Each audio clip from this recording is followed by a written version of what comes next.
Coming up, commuter nightmare grid walk on DC roads as people return to work after the snowstorm. We have the full report straight ahead.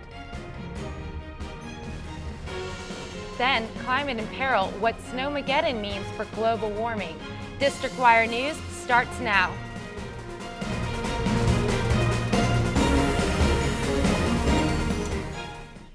Good evening, I'm Kiana Ferkandapay. And I'm Onel Ramazanova. It was the first official day back at work for many around the region, but for morning commuters, the trip was anything less than smooth. Even with the federal government giving workers extra time to make it in, many found themselves hours late for work. Leslie Byford has the report. Main roads may have been clear, but that didn't stop traffic from backing up during the morning rush hour.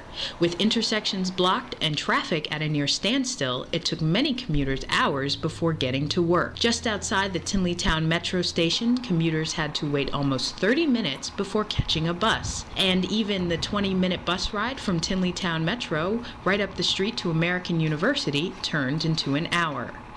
The key is I explained to them that traffic on Nebraska Avenue was backed up, and they recognize, hey, there's not anything I could do about that. Everybody was, when they got off the bus, like, have a stress-free day, wish you the best. The difficult commute to work is being blamed on the recent blizzard. With the snow blocking what would normally be a two-lane street, commuters are being forced to use one lane during morning and evening rush hour. In Washington, Leslie Byford for District Wire News. Today, Metro riders are back riding the rails at full steam since Friday's train derailment. The derailed Red Line train was traveling on the wrong track near Farragut North Station. The train automatically derailed to prevent a crash. The National Transportation Safety Administration is still investigating the incident. It's not clear why the train was on the wrong track. Two Metro employees say the train operator is to blame. They claim the train operator didn't stop at a red signal. Sending and receiving mail is causing headaches after last week's storm as mail carriers bear the sleet and snow to deliver mail. Brianna Pelicane has more. Many people are still waiting for mail that was supposed to be delivered last week.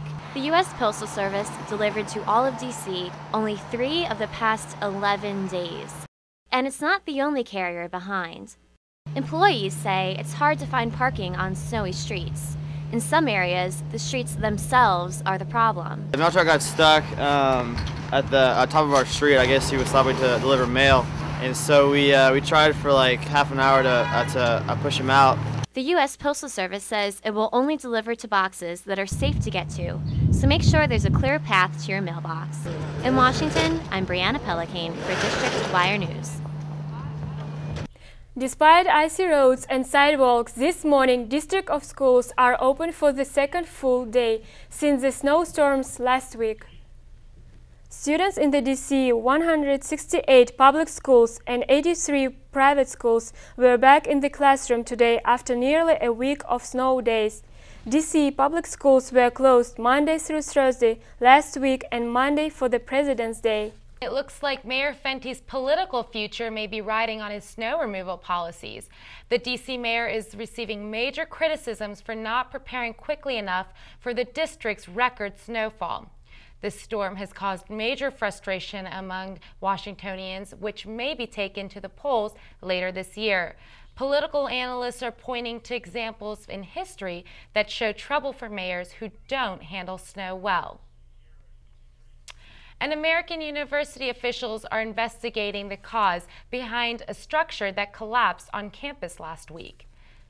Project engineers say the canopy was built to handle snow, according to district building requirements. Unfortunately, last week's blizzard produced more snow than that awning was able to withstand.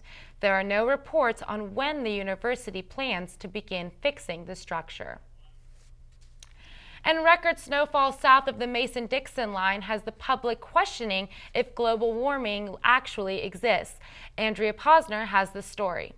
Anti-climate change activist Senator Jim Inhofe built an igloo on the lawn of the Capitol, attempting to prove that climate change isn't real.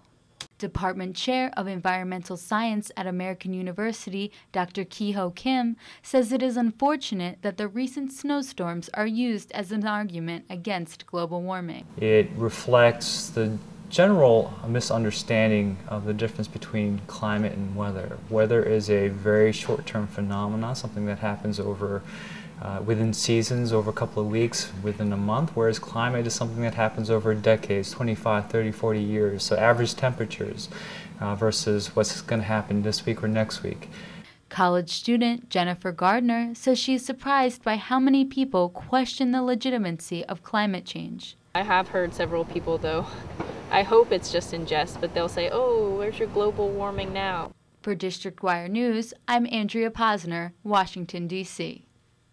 After the break, Haiti 1 month on. Why help alone is not enough. Then how airlines are slashing costs and making skies less safe. Next, a new documentary reveals all.